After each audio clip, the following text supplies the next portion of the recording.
Tuhan ini supaya kita tahu meskipun Ayub itu berbuat salah karena dia menantang Tuhan, tetapi Tuhan itu membela Ayub di depan teman-temannya. Ini loh watak Allah yang luar biasa. Dia berbuat salah kepada Tuhan, tetapi di depan teman-temannya Ayub dibela Tuhan. Bayangin, saudara. Seperti anak kita nakali kayak apa, Om. Tapi kalau di depan orang lain kita bilang enggak. Kita bilang apa? Biar salah, biar nakal, itu toh anakku. Loh, betul enggak? Ini Tuhan tuh wataknya gitu. Saudara harus kenal watak Tuhan. Kalau hatimu benar-benar melekat kepada Tuhan, engkau tidak perlu takut. Engkau berbuat salah, minta ampun. Asalkan kamu jangan lalu gunakan pengampunan dosa itu untuk berbuat dosa. Nah, itu Tuhan tidak suka. Tapi kalau kamu berbuat dosa, minta ampun. Setelah itu engkau berdiri di dalam nama Yesus. Engkau pasti mempunyai wibawa dan kuasa Allah. Ini kerap kali orang Kristen tidak dapat menggunakan. Karena apa? Takut ditekan dosa terus. Oh iya, aku dosa ya memper kalau dipencet, memper kalau kamu disengsarakan, memper kalau kamu ini setan tuh kurang ajar. Dia mencet terus, si Ayub ini dipencet terus, tetapi Ayub tidak tergoyahkan. Dia berkata, Allahku akan membela aku. Aku benar, aku tidak takut menghadapi siapapun. Aku benar. Teman-temannya menyalahkan Ayub. Ayub tidak pernah tergoyahkan. Ini yang Tuhan kehendaki daripada hidup kekristenan, saudara. Saudara harus percaya sungguh-sungguh bahwa Allah musuh sanggup melakukan segala perkara. Dan kau tidak perlu takut menghadapi apapun. Engkau tidak takut. Mati itu untung. Tapi kalau saudara itu tidak mengalami sendiri, percuma. Pada waktu engkau mengalami pencobaan, engkau akan lari. Saya pada waktu di lulus dokter, Tuhan mengatakan begini, berangkat ke Irian Barat. Saya berkata, aduh, ke Irian Barat, gaji 5 bulan, lalu 5 hari habis. Nanti aku makan apa, Tuhan? Tuhan mengatakan, aku yang memelihara kamu. Percaya enggak? Percaya. Berangkat saya. Benar-benar di sana 5 hari habis gaji. Gaji itu dimakan habis. Saya bilang, habis loh Tuhan. Tapi lucunya, Tuhan tuh tahu segala perkara. Karena saya itu di sana dokter di antara 5 kabupaten yang ngasih makan banyak. Setiap orang itu menarik hati saya supaya kalau datang cepat dirawat. Jadi tiap hari mesti ada yang ngirim makanan. Gantian terus. Sehingga akhirnya tidak kekurangan. Nah, di dalam keadaan itu Tuhan memberikan hikmat. Bikin es mambu. Sampai saya bilang sama istri saya, bikin es mambu. Wah, es mambu dibuat apa? Oh, sini belum ada es mambu. Bikin jual loh. Saudara tahu kita jual es mambu dengan gaji dokter saya. Lebih tinggi es mambunya daripada gaji saya. Sehingga kita dapat makan dari hasil jualan es mambu istri saya. Sebab apa? Seluruh biak tidak ada yang jual es mambu kecuali kita. Jadi gaji itu 5 hari habis, sisanya itu makan dari hasil es mambu. Dari situ Tuhan buka mata saya. Datangkan mebel. Saya datangkan dalam waktu 6 bulan, kaya raya saya. Mobil saya paling baru dan satu-satunya di kota Biak pada waktu itu.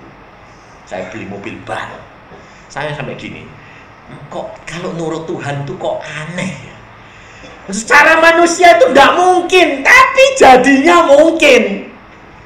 Dan dalam waktu singkat Tuhan berkati kalau nurut.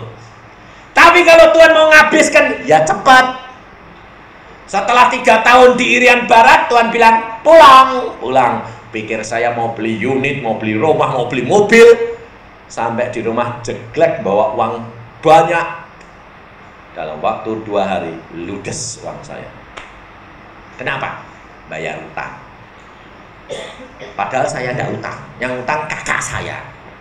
Pakai nama saya. Nah, orangnya yang utang bilang, bayar. Apa? Utangmu. Mana? Bon-bonnya dikeluarkan semua. Loh, kok tanda tangannya istri saya yang utang? Saya panggil. Loh, kau utang apa? Aku tidak utang. Hanya utang siapa? Kakakmu. Lah kok tanda tanganmu? Lah orang itu tidak tanda tangan ini tidak mau. Oh aduh. Lah kakak saya tidak bisa bayar. Utang dari tumpuk jadi banyak orang itu percaya karena aku dokter jadi pasti soalnya bayar. Lah ini kan berarti kita ini lalu kere ini aku bilang gitu. Lah wis piye wong cak kakakmu, cacimu dhewek. Lah kok kowe gelem? Lah aku dak gelem piye wong dijaluki tulungan. Bayar utang ludes-des, Saudara. Lalu Tuhan mengatakan, "Kamu rela ndak?" Rela, saya bilang. Ya sudah. Habis bles. Uang tinggal cuma 200.000 tahun 71. Saudara tahu saya pulang itu tinggal 200.000. Saya bilang gini, Tuhan, ini 200.000 saya pakai selama saya praktek ini, saya nempel praktek, ini belum dapat pasien, lumayan setiap bulan itu pakainya kira-kira kita cuma 20.000 cukup, jadi untuk 10 bulan bisa. Adik saya laki-laki bikin retreat. Bikin retreat butuh duit untuk modal pertama 200.000. Sampai kurang 3 hari belum ada sumbangan. Sumbangannya cuma dapat 20.000. Sekarang makanan segala harus dibayar. Kakak dia sembahyang, berdoa terus berdoa. Tuhan bilang, kamu kasih tahu kakakmu. Lah, anak adik saya itu bilang gini, Kak, Tuhan kita sembahyang, Tuhan bilang apa? Suruh kasih tahu kakakmu. Jadi aku bilang, aku butuh retreat ini butuh uang 200.000. Loh lah kok ngomong sama aku? Aku ya tidak tahu, Tuhan yang suruh ngomong kok. Pikir saya, waduh repot ini. Lah saya ya bilang sama istri saya ya, adik ini kok ngomong gitu tuh piye toh? Lah kenapa? Lah karepe itu piye? Wah mestine itu duitnya awake dhewe kon ngekno. Lah kayak dikekno tuh kita mau makan apa? Wong prakteknya belum payu. Waduh bingung. Tapi saya berdoa, Tuhan ini piye toh? Lah kamu rela ndak? Ya relane itu ya setengah terus terang piye. Wong anake 3 miara pembantu 2, adik saya 3 turut saya. Saya harus miara mereka makan. Ini uang tinggal segini. Loh, kamu rela ndak? Rela tembok suruh, aku bilang gitu. Lalu Tuhan berkata, berikan. Oke, saya bilang istriku, lihat mana duitnya? Kenapa? Suruh ngasih ke berapa? Kabeh. Nanti kita makan apa? Ya enggak tahu. Ya wis lah. Pokoknya aku tanggung jawabmu loh ya. Aku istrimu ya. Berikan semua. Ini loh saudara. Seluruhnya diberikan dan kita sudah tidak punya uang 1 sen pun. Praktek belum laku. Mau abonemen koran saja tidak mampu. Akhirnya satu saat jual ini pakaian. Istri saya bilang, pakaian-pakaian yang terlalu banyak kumpul. Kenapa? Dirombeng. Dokter dirombeng. Sampai aduh ini Tuhan lalu memberikan, kalau kita berdoa memberikan penglihatan. Memang Yusa, engkau harus ngalami dibersihkan. Lalu dibersihkan kok segala-galanya sampai katut kabeh. Jasmani rohani. Dan Tuhan memberikan penglihatan, ada pohon yang besar, rindang, penuh dengan buah. Diterak angin, buahnya rontok. Terak angin lagi, bet daunnya rontok. Terak angin ketiga, kulitnya ngelupas. Saya bilang, mati pohon itu. Wes gundul, telanjang bulet. Aku bilang gitu. Lah kulit itu ngelotok semuanya. Lah pohon kalau kulitnya ngelotok itu kan mati dong. Aku bilang, mati Tuhan pohon itu. Tuhan berkata, tidak. Lihat akarnya. Mata saya dibuka. Pohon itu akarnya dalam luar biasa. Ujung akarnya itu nempel pada sungai air hidup. Tuhan berkata, tidak mati karena akarnya dia melekat kepada sungai air hidup. Lalu setelah itu saya bilang, oh tidak mati, tidak. Terus saya lihat mulai pohon itu menyedot air dan mulai kulitnya tumbuh. Setelah kulitnya tumbuh mulai semi. Setelah semi mulai ada buahnya. Lalu jadi itu nanti hidup lagi ya Tuhan pohon itu ya. Lalu saya tanya, siapa pohon itu? Yusa. Pantesan saya dibikin habis-habisan, saudara tahu. Dan selama 1 tahun sampai 2 tahun tidak pernah ngantongi uang 1 sen. Namanya dokter. Makan dari hari ke hari. Anak-anak mau sekolah, saudara tahu kalau mau bayar sekolah, dia bilang, Pak, nanti tanggal 10 suruh bayar itu, Pak. Ya kan masih tanggal 10 toh nih, ya. Tekuk lutut supaya nanti dapat duit buat bayar sekolahmu. Bayangin, saudara. Tetapi di situ saya mengucap syukur, mendidik anak saya untuk hidup dengan Allah kita, dengan iman percaya, sehingga sekarang kita tidak pernah khawatir dan takut apapun juga. Dan dia setiap kali dia bertelur mesti dapat. Asal mau bayar sekolah, dia sama adiknya kecil sembayang. Saya tanya, nih kenapa? Sembayang Pak, Papa nanti pergi praktek ya, minta duit buat bayar sekolah besok. Sebabnya besok tanggal 10. Ya. Saya cuma berkata, Tuhan, Engkau dengar doa kedua anakku yang kecil-kecil ini. Dan Engkau didik dia di dalam iman percaya. Praktek dapatnya mesti tepat. Setelah dipotong perpuluhan, mesti dapat untuk bayar sekolah dan untuk makan. Dan hal itu dialami dari hari ke hari 2 tahun. Jadi tidak dari cuma sebulan 2 bulan, 2 tahun. Dan setelah itu Tuhan barusan berkata, mulai tahun depan engkau tidak kekurangan makan. Nah, naik lagi. Setahun lagi Tuhan berkata, mulai tahun depan engkau bisa beli pakaian.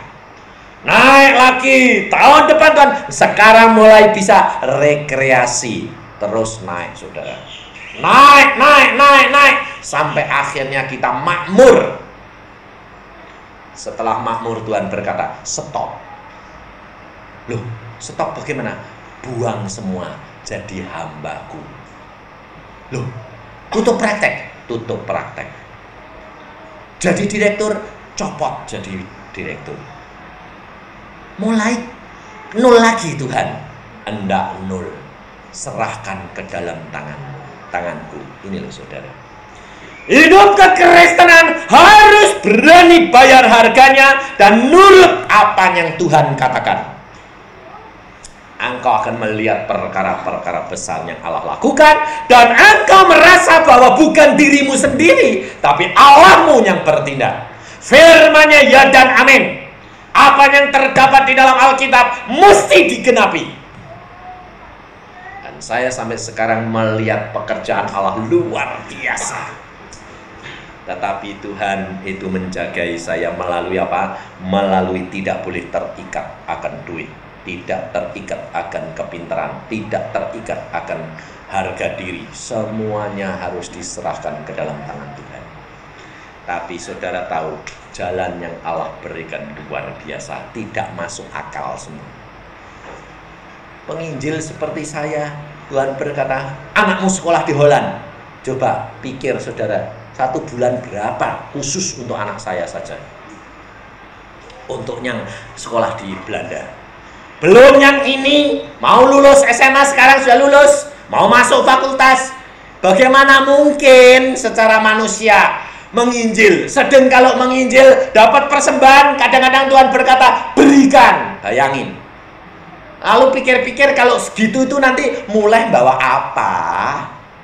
Kalau takut, kalau khawatir, kalau bimbang, takut, tidak akan bawa apa-apa. Kalau di dalam pikiran saya mulai ada, waduh, aku butuh duit akeh. Tuhan berkata, awas, jangan melekat. Aku sudah atur segala-galanya. Kalau kita khawatir, malah tidak dapat apa-apa. Malah tidak dapat apa-apa. Tapi kalau kita rela menyerahkan segala perkara kepada Dia, disediakan segala-galanya.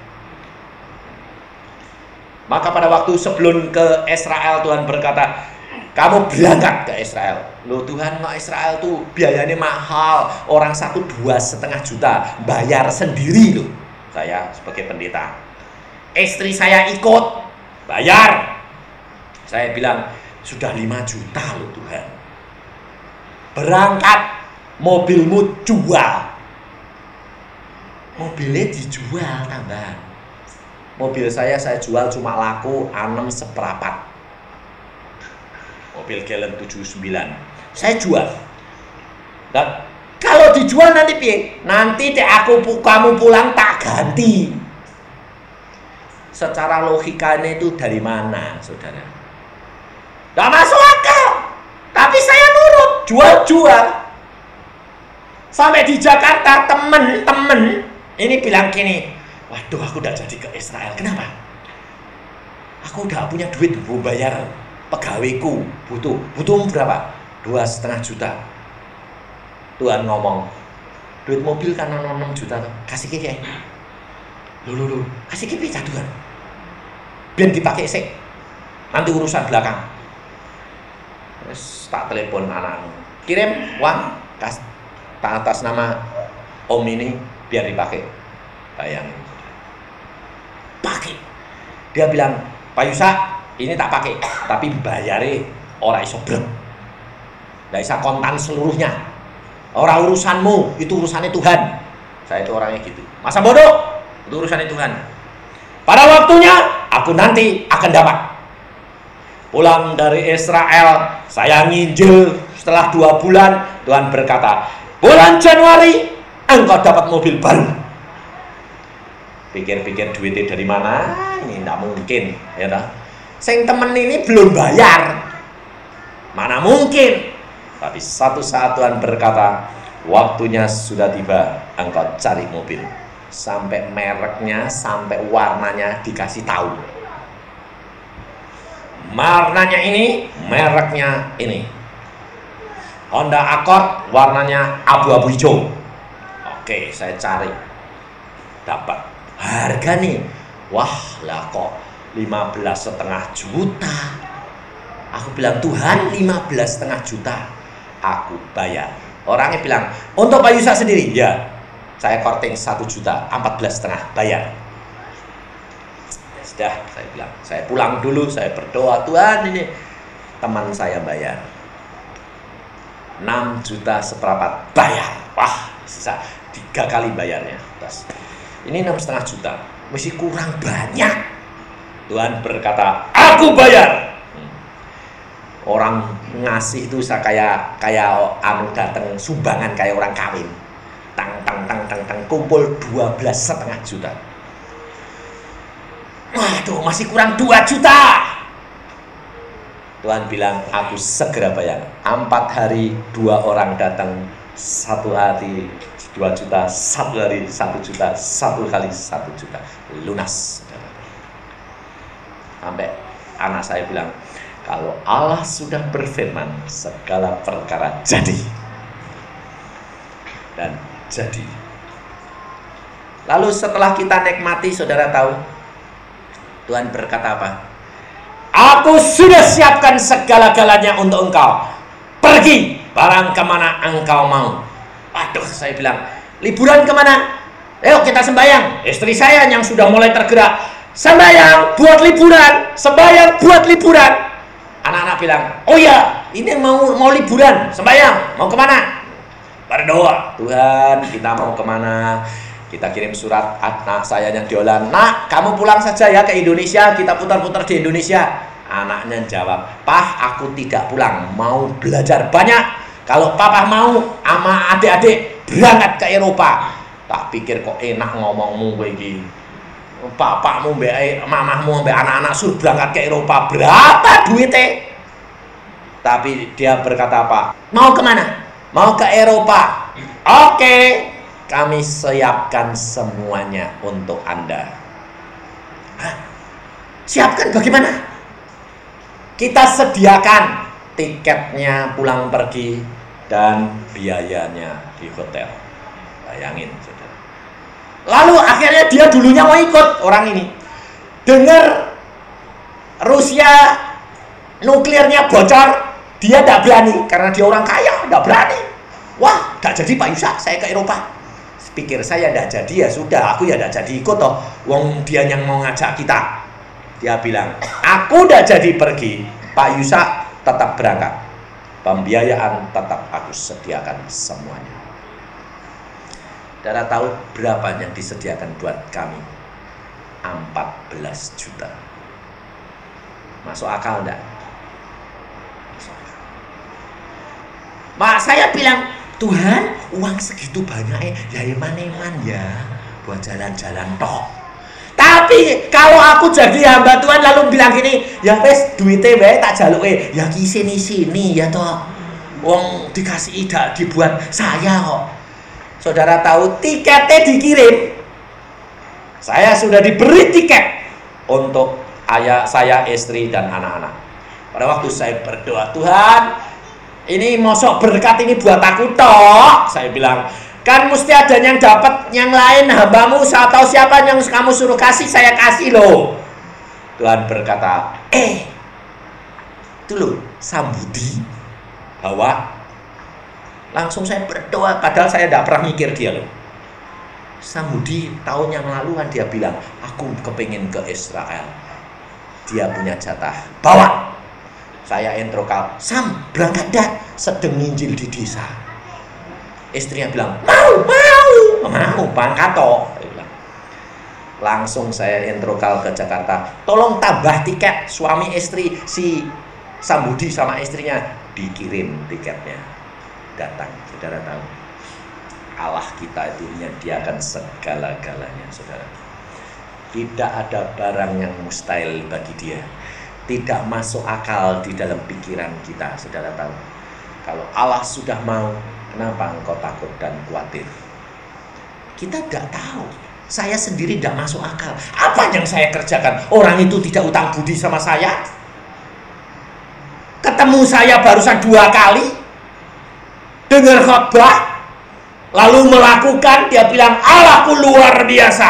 Betul, saya lakukan semua jadi. Dan Tuhan bicara kepadaku, engkau mau jalan-jalan, aku sediakan segala-galanya. Bayangin, saudara. Bangun gereja saja butuh 10 juta, bingung kok. Suruh jalan-jalan butuh segitu banyak, sampai saya bilang, ini bagaimana sih Tuhan? Tetapi saya cuma terima tiket. Uangnya belum, tidak dikasih. Kasihnya apa? Nanti kalau mau berangkat ya Pak Isa, mampir.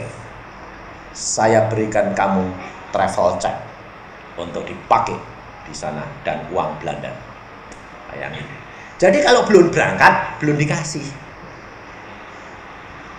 Kan sama dengan orang yang dipaksa toh, suruh jalan-jalan toh. Kalau ndak kue tidak mangkat ya tak kei. Lah ya kan kayak orang gitu. Lah kan aku sampai bilang, kok aneh sih Tuhan. Dia bilang, demikian Pak Yusa mau berangkat, saya berikan semuanya itu. Sepertinya Tuhan itu menghendaki tidak boleh uang dipakai yang lain kecuali untuk jalan-jalan. Allah kalau sudah menjatahkan kamu harus pergi, pergi. Jatah yang dipakai untuk satu hal tidak boleh dipakai untuk lain. Kita kerap kali bilang apa? Oh, aku dapat berkat segini, sayang ya buat ini, dipakai saja buat itu. Kerap kali saudara salah jalan. Engkau tidak akan diberikan tempat yang lain kalau engkau beriman. Lebih-lebih kalau saudara menggunakan uang perpuluhan. Uang perpuluhan sudah banyak, utang sih. Ini kerap kali orang Kristen suka. Gue bayar apa? Utang sih, engkau tak bayar, malah bangkrut. Jangan sekali-kali pinjam uang perpuluhan. Sebab hal itu berbahaya luar biasa. Allah tidak suka engkau menjadi pencuri. Engkau berikan, jangan kutik-kutik. Ini pengalaman kami. Nggak dikutik, apapun sampai nggak punya, nggak berani ambil uang perpuluhan. Karena itu jatahnya anak Tuhan yang lain. Dan Tuhan pasti berkati, nggak pernah nggak kekurangan. Nggak pernah kurang, pasti berlebihan. Karena Tuhan mengatakan engkau diberikan dimakan, burung diberi makan, engkau pun diberi makan. Maka dari itu saudara tidak usah khawatir ikut Yesus. Ada pengalaman yang unik yang dialami oleh anak-anak Tuhan di RRC, saudara tahu. Kalau Tuhan memberikan makan kepada burung gagak, pada Elia dengan burung gagak, Tuhan dapat memberikan makan kepada anak-anaknya. Di RRC ada seorang om yang miskin luar biasa. Dan dia pada waktu negara komunis berkuasa, dia diangkat jadi kepala kampung. Dikasih gedung besar, kasih makanan banyak, tapi dipakai untuk persekutuan. Orang Kristen yang harta bendanya diambilin, dikumpulkan sama dia, dikasih makan. Pemerintah tahu, akhirnya dia dipecat. Tidak diberi makan, tidak diberikan gedung, tidak diberikan jaminan apa-apa. Akhirnya dia miskin kembali, ditolong orang yang pernah makan di rumah dia. Dikasih gudang, Gudangnya itu ada lubangnya, ada tikusnya. Tikusnya besar, ditutupi batu, disurung lagi, tutup batu, surung lagi. Dia bilang, ini tikus kok tidak mau ditutupi. Oh, mungkin Tuhan itu ngasih saya teman itu tikus. Ya sudah. Dan akhirnya saudara tahu, dia tidak bisa makan, dia tidak bisa apa-apa, lemes, dan dia sudah lemah. Orang itu harus berani setia sampai akhir, baru Tuhan akan tolong dia. Dan pada waktu dia lemas, tapi dia berkata, ya mau setia kepada Tuhan sampai mati. Saudara tahu, tikusnya itu kalau saudara orang itu tidak lemas, tikusnya deketi dia, bakal diusir enggak? Diusir. Saudara kalau dideketi tikus seneng enggak? Tapi kalau saudara sudah lemas, dideketi tikus mau apa? Sudah ben lah, peduli. Saudara tahu, tikusnya itu malah masuk ke lubangnya, megangin kentang manis, dibawa di depan orang itu, ditaruh. Pergi lagi ngambil kacang, taruh. Pergi lagi ngambil sayuran, ditaruh. Baru anak Tuhan, oh aku ngerti, lubang itu tidak boleh ditutupi karena aku dijamin sama tikus. Dan sejak itu dia makan terus dari apa yang disediakan tikus tiap hari. Dan tidak hanya 1 hari, 2 hari, berbulan-bulan. Dan dia makan sehat. Kalau dia nginjil, ada orang datang tidak punya makanan, dia bilang, mari makan. Loh, om makan dari mana? Allah sudah menyediakan. Dari mana, om? Lubang tikus. Loh, lubang tikus bisa ngasih apa? Kamu di sini, kamu lihat. Kita berbincang perkara Tuhan. Tikusnya datang ngasih makan 2 kali lipat kalau ada tamu. Kalau tidak ada tamu, jatah 1 orang. Kalau ada tamu, jatah 2 orang. Allah sanggup membuat mujizat tetap terjadi. Tikus disuruh kasih makan manusia, zamannya ada enggak? Ada. Allah tidak pernah berubah. Saudara tahu? Kenapa engkau takut, khawatir? Kenapa engkau bimbang? Karena engkau tidak berani bayar harganya sampai akhir. Bukan karunia, bukan kekayaan, bukan berkat yang menjamin engkau untuk dapat selamat, tetapi setia sampai akhir. Bayar harganya, pada waktunya Allah membuktikan. Tapi pada waktu dia terjamah, dia berkata, Yesus berkata, minta ampun kepada suamimu. Tidak sanggup Tuhan. Minta ampun, tidak sanggup, malu. Tapi tengah malam suaminya berdoa, dan istri ini dibangunkan Tuhan. Tuhan berkata, sekarang waktunya. Malu Tuhan, tidak ada orang lain, cuma suamimu. Malu Tuhan, lakukan. Akhirnya dia takut, dia lakukan. Dia turut sembahyang, Tuhan berikan kekuatan.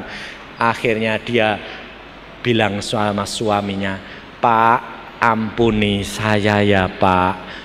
Suaminya malah tidak marah, malah suaminya nangis luar biasa. Ngerangkul istrinya, dia menangis. Dan istri berkata apa? Belum pernah aku mengalami kebahagiaan seperti malam itu. Biarpun aku kawin sama suamiku puluhan tahun, aku tidak mengalami seperti hari itu. Saudara tahu, hari itu merupakan hari yang baru, hari yang penuh bahagia, karena kasih Yesus masuk dan dia berani menyangkal dirinya. Penyangkalan diri adalah langkah pertama, saudara. Engkau percuma di depan orang lain kau katakan engkau kasih Yesus, engkau mengasihi, tetapi di dalam hatimu engkau membenci orang lain. Doamu tidak akan didengar, Allahmu tidak suka perkara-perkara kebencian dan tidak mengampuni. Akar pahit itu harus dibuang, karena dia akar segala penyakit. Kanker adalah hati yang pahit. Banyak orang sakit kanker, kenapa? Karena sakit hati, karena benci. Ada seorang ibu, dia lumpuh 30 tahun. Dia anak Tuhan yang setia. Dia berdoa, baca Alkitab, karismatik. Tapi dia tidak pernah dapat sembuh. Dilayani hamba Tuhan puluhan, gak sembuh. Satu hari ada seorang anak Tuhan yang biasa. Dia bilang, Bu, bagaimana kabarnya?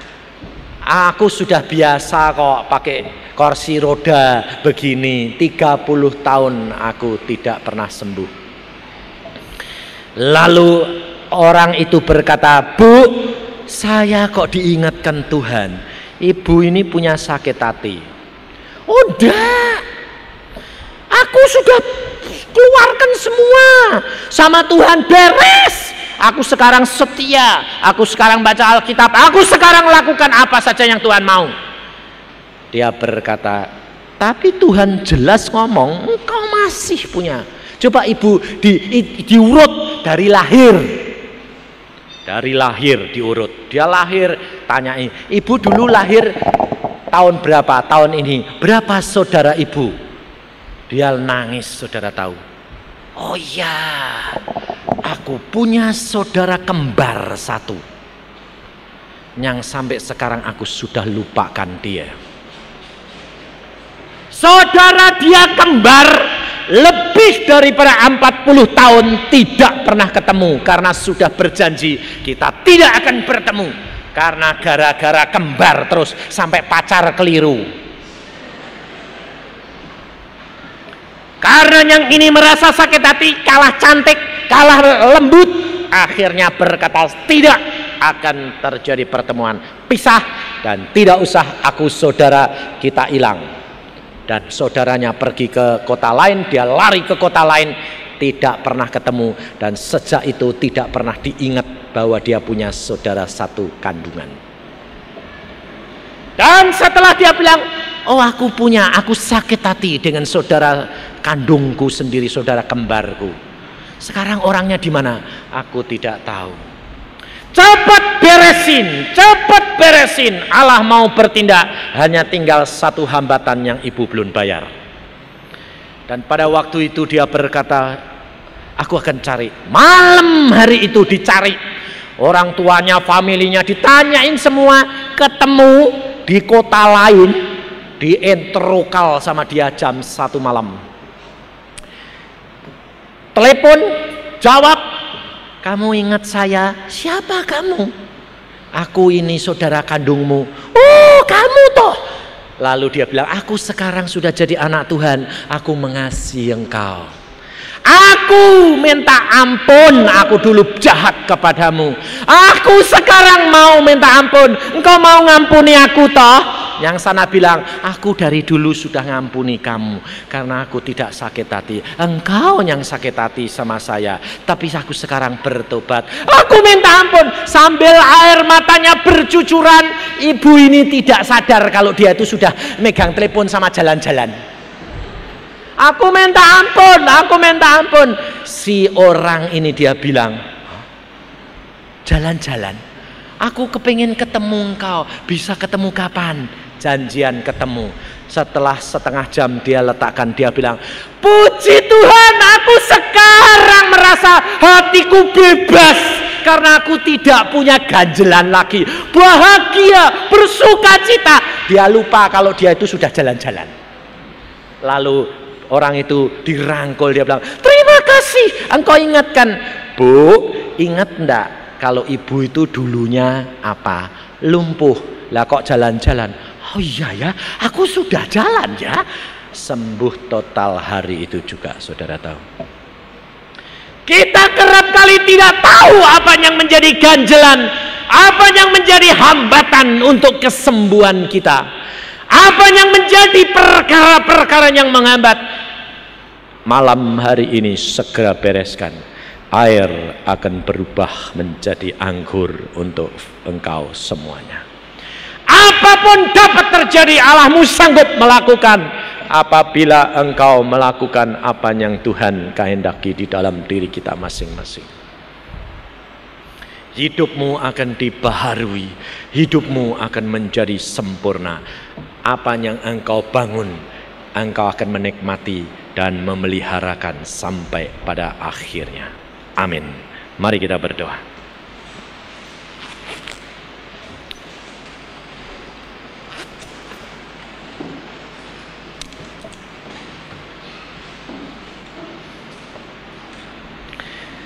Tuhan, firman-Mu sudah hamba sampaikan.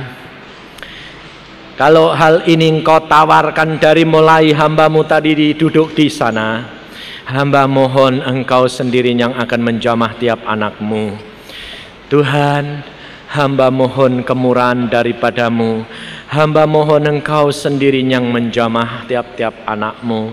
Saudara, sekarang masanya dan waktunya engkau periksa dirimu. Apa yang menyebabkan ganjelan? Kalau engkau ada ganjelan satu kepada yang lain, malam hari ini engkau selesaikan. Maka engkau akan melihat perkara-perkara besar akan terjadi di dalam rumah tangga kita masing-masing. Di dalam diri kita akan terjadi perubahan yang Allah lakukan, pembaharuan. Engkau membangun, engkau harus dapat memelihara dan menyelesaikan sampai akhirnya.